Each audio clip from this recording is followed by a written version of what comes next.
Wondrous Stories of St. John Maximovitch. St. John Maximovitch, 1896 to 1966, served as Archbishop of the Russian Orthodox Church in Shanghai, Paris, and San Francisco. Many remarkable incidents occurred during St. John's time in San Francisco, and it testifies to several aspects of his holiness: his spiritual boldness based on absolute faith, his ability to overcome the bounds of space and time by spiritual sight, and the power of his prayer which beyond all doubt worked miracles. Here are a few of his wondrous stories. The Archbishop and Mr. Liu. A certain Mr. Liu was involved in a car accident in San Francisco in 1963 and was in critical condition.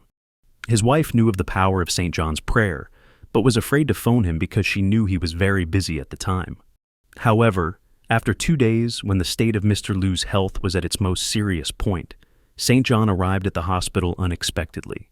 He spent 5 minutes with Mr. Liu and then left with the man who had driven him there. Following this visit, Mr. Liu made a miraculous recovery to the amazement of the doctors. Several weeks later, Mrs. Liu met the man who had driven St. John to the hospital at a church gathering. She asked him how they happened to visit them at that moment. He told Mrs. Liu that he had been driving the Archbishop to the airport when suddenly he said to him, "Let's go now to the Lius." The driver objected that they would be late for the plane, since the Lius lived in the opposite direction.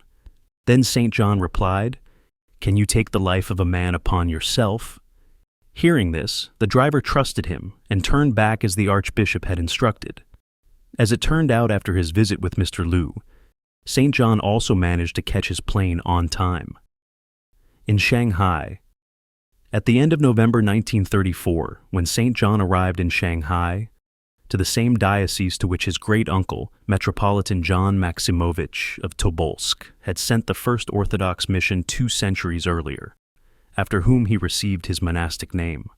The Russian colony numbered close to 50,000 people and was under various problems, from poverty, through the Japanese occupation, to the coming to power of forces similar to those before which they fled from Russia. St. John Maximovitch did everything to help. The history of his miracles continued in the Far East. Countless supernatural healings, taming of natural forces, like a typhoon on the Philippine island of Tubabao, inexplicable passage through material obstacles, as if they did not exist, such as entering a locked and secured hospital during a terrible storm and miraculous healing.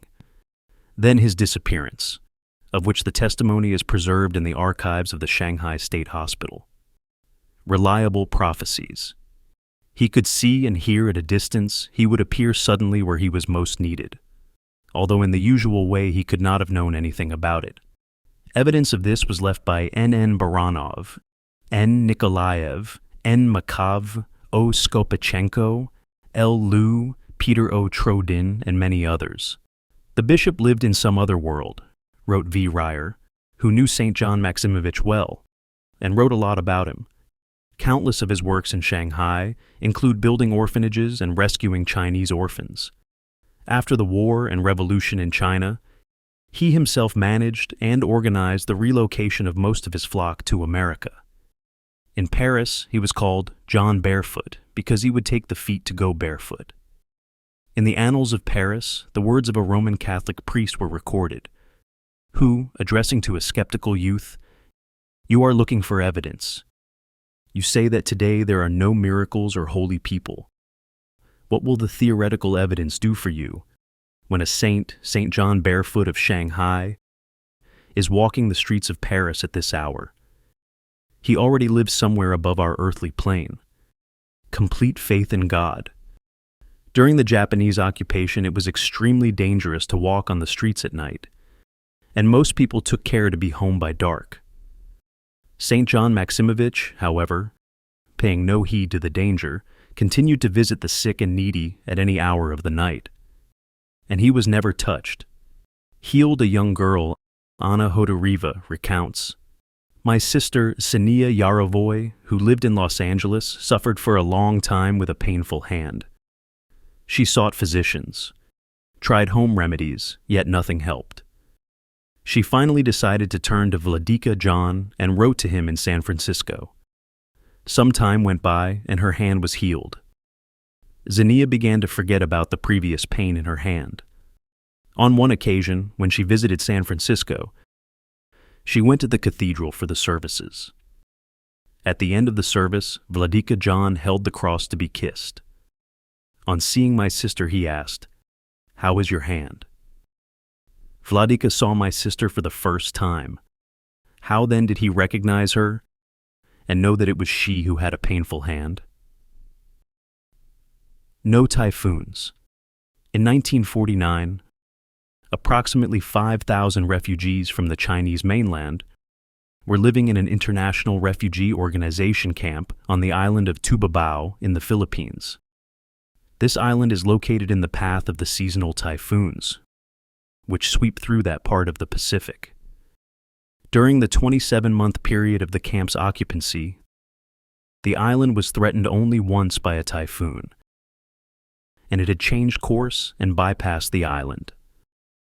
When the fear of typhoons was mentioned by one Russian to the Filipinos, they replied that there was no reason to worry, because your holy man blesses your camp from 4 directions every night. They referred to St. John Maximovitch, for no typhoon struck the island while he was there. After the camp had been almost totally evacuated, and the people resettled elsewhere, mainly in the USA and Australia, it was struck by a terrible typhoon that totally destroyed the camp. 10th floor jumper. One evening a man came in with an unbearable expression of pain on his face. A terrible misfortune had brought him to the church. After a disagreement, his 16-year-old son inexplicably jumped from the 10th floor. I, Igumen Abbot, Nektary, Morozov, was already trying to find the words to comfort this father in his incomparable grief. But then he explained that his son was still alive. He landed flat on the ground, suffering a fracture at the base of his skull and a tear in his liver tissue. The young man was in a deep coma. He basically had 0 chance of survival. It's hard to say why. I was probably following some unexpected impulse. But I offered the man to serve a molben, intercessory or supplication service to St. John Maximovitch, which he readily accepted. A few days later, the father came again. His son was still in a coma, but even this seemed incredible considering the injuries he'd sustained. A little while later, we found out that he'd regained consciousness, and a little while later he began to eat on his own. I saw the son at church 2 or 3 months later. He came himself, not in a wheelchair, and he didn't have any crutches. He looked sickly, exhausted. It would be strange if he didn't. But he stood firmly on his feet, although he didn't speak very clearly yet, which is also not surprising considering his face hit the ground, falling from the 10th floor. He had just one intention: to thank God that he had miraculously survived, and to thank the amazing saint for this miracle, St. John, Igumen Abbot Nektary, Morozov, visiting in prisons Vladika, St. John Maximovitch, visited prisons and celebrated the divine liturgy for the convicts. On one occasion in Shanghai, Vladika John was asked to give Holy Communion to a dying man in a Russian hospital.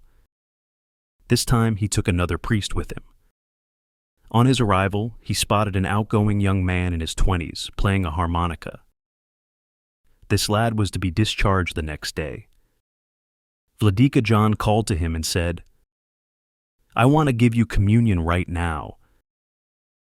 The young man immediately confessed his sins and received communion.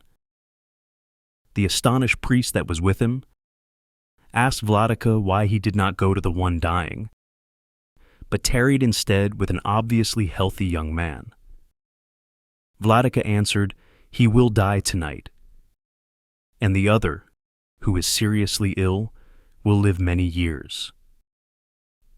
It happened just as he foretold. By the prayers of St. John Maximovitch, may God bless and save us. Amen. Kyrie eleison, Kyrie eleison, Kyrie eleison, Kyrie eleison, Kyrie eleison, Kyrie eleison, Kyrie eleison, Kyrie eleison, Kyrie eleison, Kyrie eleison, Kyrie eleison, Kyrie eleison, Kyrie eleison, Kyrie eleison, Kyrie eleison.